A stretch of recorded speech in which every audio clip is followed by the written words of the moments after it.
What's up, y'all? Welcome. Man, that eye look really messed up. It is what it is. Alright, here we go. Listen, I want to tell you, or whoever's listening, that nothing goes according to plan in life. If you're going to do something, you better get on it. Straight up. Because the sooner you start something, the more time you have to work through the crinks of things. And if you, the crinks of things, you know what I'm saying? The sooner you start something, the more time you have to deal with the difficulties of something. The more time you have to learn. And then if you succeed, the more time you get to enjoy or relish in your success. Because me personally, I'm an overthinker. I'm constantly thinking about stuff. Hey man, look here. Other than this YouTube channel where I'm really focused, that's why I run around points so much. I don't be really organizing my thoughts like that in my personal life. When I shoot these YouTube videos, I be trying to sound clear and I be trying to stay on point, and I never do either. But in my personal life, most of the time, if you see me walking the street or at work, I don't even be there. Like, I do not be here. I be mentally somewhere else. So I'm telling you that if you're an overthinker, that you could think yourself right out of your actions. Or if you're a talker, some people talk themselves, they talk so much about something. I want to do this, I want to do that, and they do so much talking and never get around to it. But I'm telling you, if there's something that you want to do or something that you think you want to do, go ahead and pursue it. Develop yourself a plan, okay? And nothing in life goes according to plan, but plan offers you a sense of direction. A plan is like a natural compass, okay? So you know where you're going. If you don't have a plan in life, you're probably going backwards in life, or you're circling around in life, or you're taking 2 steps forward, 1 step back, so you're not really doing much. All right? And then you have to learn to improv. I said this in one of my videos before. You have to learn to improv because plan A is plan A, plan B is plan B, plan C is plan C. You really go to plan B when plan A completely fails, you go to plan B. But until plan A completely fails, you're in plan A trying to work that out. You're making adjustments and you're doing improv. The word improv means to come up with something on the spot. All right?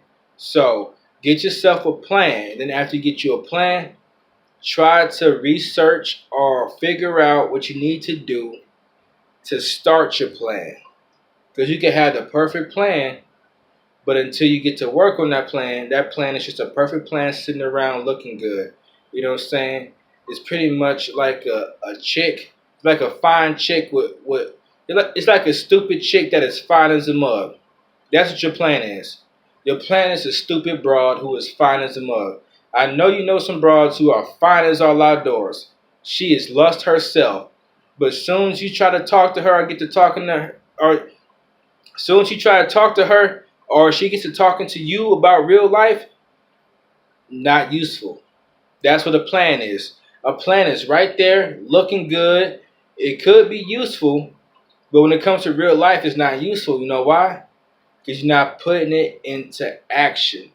Action is key.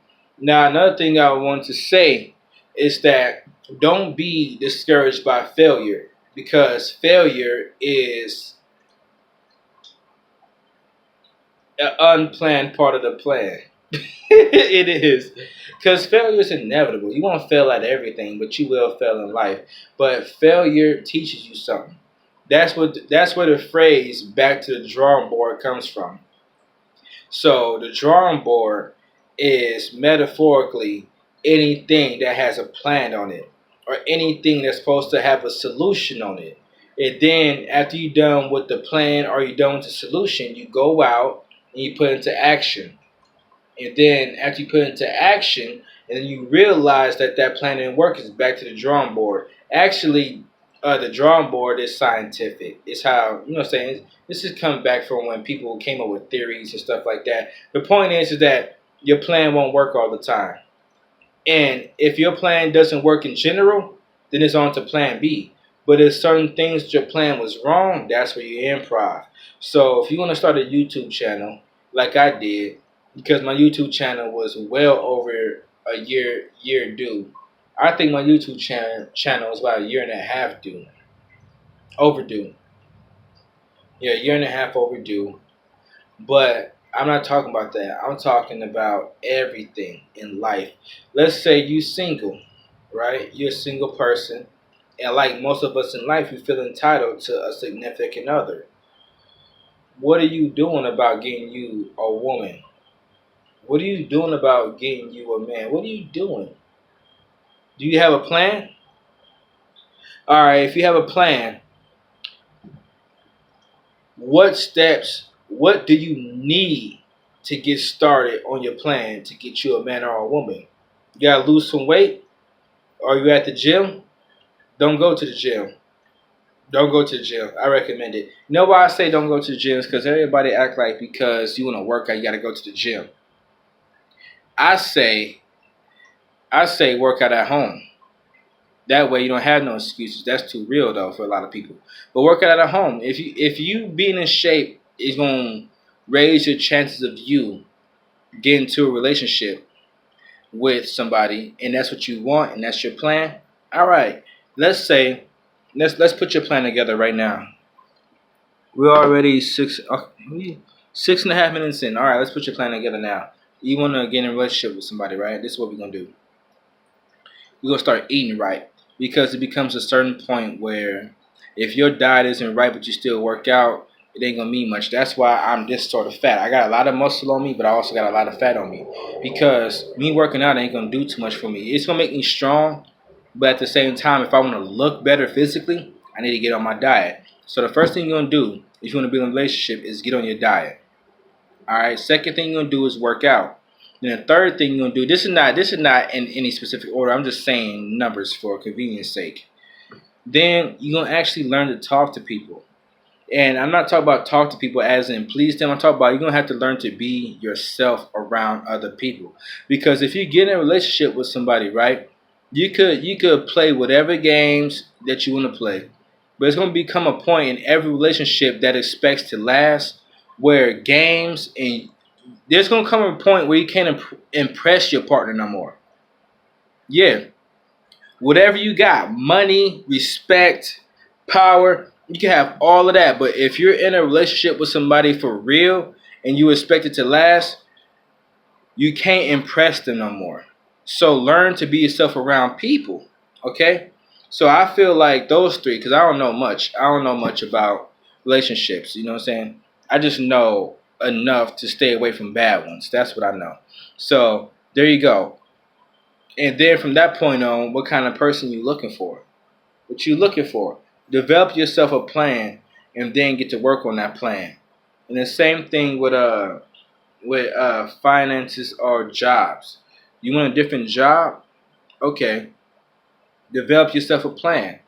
You know what I'm saying? And figure out what it is that you need to qualify for that job. What they need: high school diploma, associate's degree, bachelor's, master's. What you need? You know what I'm saying, to be a part of that. What kind of certificates do you need? What kind of licensing do you need to get this other job that you want, this other career? Where is it at? You know what I'm saying? Can you move to wherever these jobs are required for you to live? Do you have to do it from home? Or do you have to move to that state? That state might have weather that you don't like. Can you move over there? Do you have access to your people from that state? Develop you a plan. Okay? So whatever you want to do, develop you a plan and start to work on that plan, and you can do it. All right? Let me think.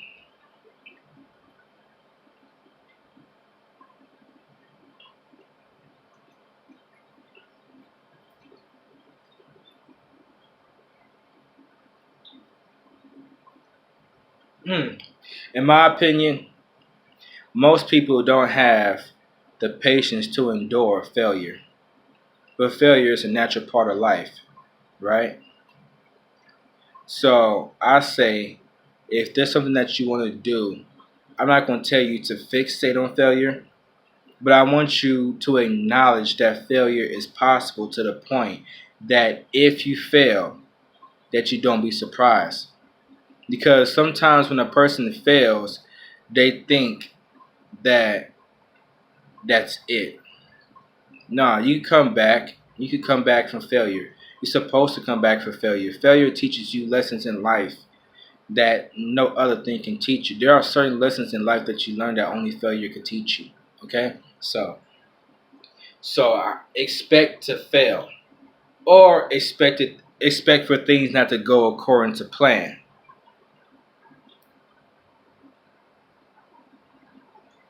Oh, yeah, here we go. Let your plan fail, or let yourself be rejected. All right, what I mean by that is sometimes people will have a plan and then never start on the plan because they feel like if they tried to start on their plan, that'll be a waste of time because it's gonna fail anyway. So what I'm talking about is discouragement and the fear of rejection. Some people won't do certain things because they be too scared or be too worried about them failing. You go out there and you try it first, and then you fail. Don't sit up here and tell yourself you're gonna fail and never start. That's whack. Don't be a punk.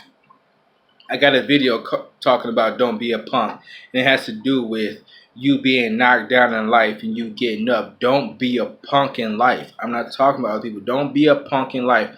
You know what? I ain't gonna shoot that video. I'm gonna talk about it right now. Don't be a punk in life. If you go through something in life and you lose, if you lose things in life, sometimes you lose yourself in life. Don't be a punk. Come back for more. Come back. Stop being a weenie. So if you're gonna do something, if you have a plan and you want to do something, you go out there, you put that plan into action, and then you fail. Don't sit up with an inactive plan and then expecting something to happen or saying, "Oh, I can't do that because of that." Because a lot of times we don't know how crazy or how silly something sounds until we tell it to somebody else. I had people tell me, like, "Look, man, I was gonna do this, but I can't do it." I'm like, "Why can't you do it?" They're like, "Because of this," and I'm like, "All right, why can't you do it?" "Oh man, you ain't, no, no, that's weak though. You can still do it, but it's gonna be this. It's gonna be hard, ain't it?"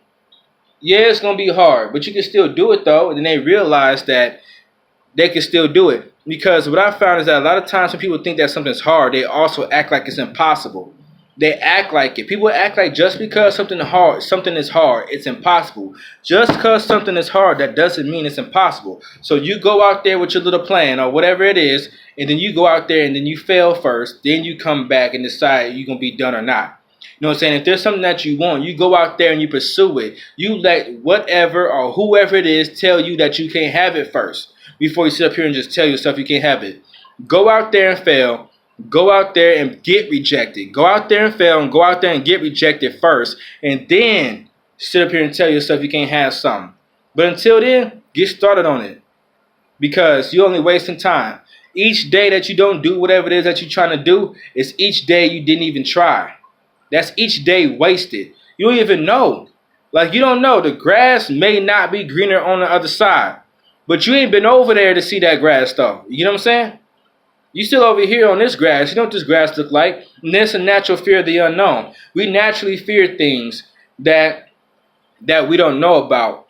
And it isn't just a natural fear of the unknown. It's because we're used to being comfortable. It's like, I know this, I know that. So we take the things that we know about and then we try to project it onto these other newer things. But that's just where the line cuts out. That's where the disconnection happens. Is that just because you know about this right here, it may or may not have anything to do with what's over there. So because you know what you've been through or know the situation that you're in, you may step into another situation and you just can't bring those expectations from whatever happened before. You can't bring that into what you're about to step into, and that's the scary part. But how much time are you gonna waste? Man, look, I'm gonna close this video on a not so positive note because it's real life. Now, what I was gonna say is 2020 has been a year of death. People have been dying. Celebrities. I haven't died.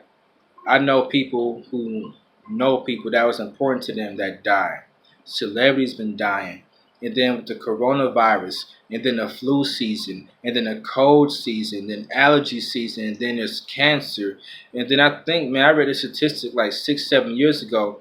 I think like 100,000 people every year die in their sleep to unknown causes. Death is real. People die every single day. I shot this. We 15 minutes into this video, and then living here in America, right? I'm telling you, this is harsh reality. Living here in America. By the time we've been 15 minutes into this video, right? I've been shooting this video for 15 minutes. Somebody somewhere in America just been robbed and killed that fast. So if you on this video and you are aware of procrastination, I'm a procrastinator too. That's what I'm telling you. I'm telling you this because these are my thoughts. That people die every day for any and for no reason, but at the end of it, they're dead. They got two choices: cremation or being buried. And honestly, those are for the bodies that are recovered. People get killed and their bodies are never found. People get snatched off the street and their bodies are never found. You're alive. I'm alive. So you can spend your day however you want to do it, but be grateful that God woke you, be grateful that God woke you up and that you're safe and you're able to waste time not doing your plan. How do I know about this? Because I wasted time not doing my plans before too. There's things I still want to do right now and I haven't done them. But don't sit up here and think that you have time because you don't know what's happening tomorrow. Everybody, everybody in this world who works and does stuff, they have to go to where they get to. People get killed crossing the street. People get killed in car accidents. You know what I'm saying? If you're gonna waste your time, just be aware of it. But if there's things that you want to do, get on it because you never have as much time as you think you do. If you're not a busy person, or if you've never been a busy person, you will understand once you start doing something, you have to give time and attention to something, you realize that time is always of the essence. With that being said, outro.